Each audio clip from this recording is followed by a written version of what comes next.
Welcome in, along with Bruce Gradkowski. I'm Steve Palazzolo, and today we're discussing some mid to late round draft prospects at the quarterback position, at least on the PFF draft board, a few guys that have a chance to have success at the next level. Let's start with Boise State quarterback Rypien, a guy who's a four-year starter, graded pretty well for us through the years. What have you seen from Rypien on tape? Yeah, you know, Rypien, he has the experience. I mean, you see what he's done.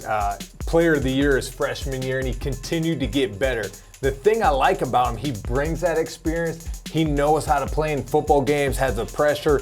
Look, he's accurate, he's good enough. Not the biggest arm, but the guy can make some plays. And you know what? I've noticed he's a little more sneaky athletic than people give him credit for. And I think he can bring that as well. I think he's a serviceable guy. He can do well at the next level, depend on the scheme and system and what coaching he has. But man, it could be a good late round pick for a team. Yeah, and I think he's run some NFL concepts, run play action under center, all the stuff that if you're going to have a backup quarterback and he's not going to get as many reps, it probably helps having that experience doing it in college. Like I said, graded really well for us too, 89 last year and above 80 pretty much every year at Boise State. So from his true freshman season, he kind of caught our eye. Yeah, I mean, he's continued to get better. You know, he has all the accolades, Offensive Player of the Year this year in the Mount West.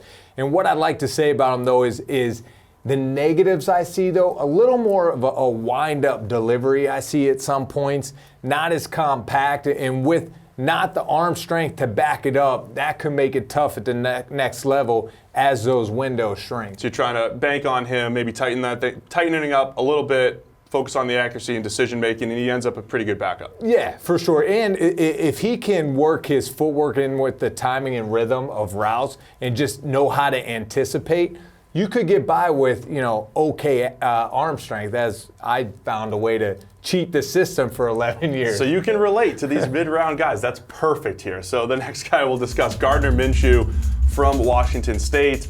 Just a fascinating season. Yeah. Kind of came out of nowhere, running that Mike Leach offense after Luke Falk was at the helm for multiple years there. But Minshew ran it even better than Falk did, threw the ball down the field a little bit better as well. What have you seen from him on film? You know, that Minshew's interesting because 1 year starter, but he took advantage of his opportunity. And I love seeing guys do that. Look, he came out of high school, went to junior college, won a junior college national championship. The guy's a winner. Look, he doesn't have the biggest arm. He's not the most athletic, but there's something about Minshew. Given the opportunity, he takes advantage of it like we saw Washington State, and the guys tend to rally around him. So here's another guy you're looking at in the late rounds that you're not really drafting him off of the physical abilities, but you're thinking, look, man, this guy's going to compete. He's going to be a great locker room guy. Guys are going to gravitate towards him. And who knows, with the timing and rhythm, knowing how to anticipate, like we were just talking about, if he can learn those things, it could help him at the next level. And of all the guys we're going to talk about here, Minshew probably has the worst arm. There's a lot of passes that just don't have the velocity up the seams outside the numbers, but the highest accuracy that we saw on a throw-for-throw basis out of all of the NFL draft quarterbacks this year. A lot of those were shorter passes. That's the Washington State system. But he showed that accuracy. Also had a little of that outside the pocket magic, pick up the extra first down when needed. He feels like the type of backup, steps in, can win a couple games, like you, off the bench with the Raiders. The next Bruce Gradkowski, maybe, Gardner Minshew. We'll see. I think Rypien and Minshew, they're similar to like Chase Daniel, Ryan Fitzpatrick. I see Rypien really similar to Ryan Fitzpatrick. Athletic enough, scrappy guy, tough player. Minshew the same way. So with these guys, as I know, being a sixth-round draft pick to Tampa Bay when John Gruden was there, just given the opportunity to take advantage of learning the system, footwork, timing, being on time, being a good locker room guy, it tends to work out for some of these guys. So Minshew, high 80s grade last year, very, very good in the PFF system. Now, the next guy I want to discuss is Jarrett Stidham from Auburn, and we're saying this title of this video is mid and late round picks. Stidham might be a day two type of guy for the NFL because he looks the part, has the size, has a very good arm. Fantastic freshman year, highly touted recruit. His freshman year was back in 2015 at Baylor, and then the last 2 years at Auburn.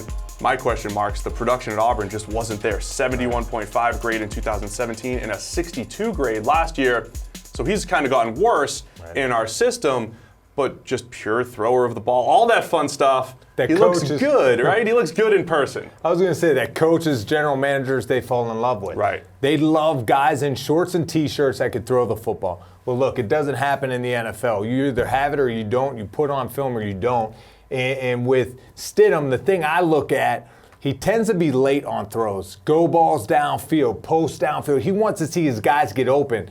You have to let that ball rip. You got to hit your 5-step drop, hitch, and let that ball go, or they're going to outrun your arm, even if you have a big arm. So it's something, he has the abilities, and there's coaches that are going to see that and say, look, he did not continue to improve at Auburn, but in our system, with our coaching, we can help this guy. I'll tell you what, Stidham at the NFL Combine, he looked the part. I mean, he's throwing the ball really well, right? I mean, it comes out of his hand well. Everything's nice. 7-step drop, hitch and throw, the big 18 to 20 yard in route. Look better than all the quarterbacks there. So coaches are going to get enamored by that. He's going to get a good opportunity. And look, he can be a productive player if he matches up all these things and continue to have his arrow point up. He has a high ceiling. What you mentioned, though, about him just being late was exactly what I saw many games in his Auburn career where he just took too many sacks and everything was just late. Everything just felt late. Throws were late, taking sacks late. But I've seen other quarterbacks. Carson Wentz had a little bit of that in college, just a little tardy going through his reads. Jimmy G had that early in his Patriots career where it's like, man, he just doesn't feel comfortable in the system. Before you know it, he's lightning quick. So my question is, can comfort level in the system speed up his process a little bit so that he can get the most out of those tools? Yeah, it can, and coaching, the right coaching. As young quarterbacks, we tend to want to be perfect. We don't want to make a mistake or throw an interception. Stidham didn't throw a lot of interceptions, as you can see, but it translates to holding on to the football, not trusting it and letting the ball rip on time.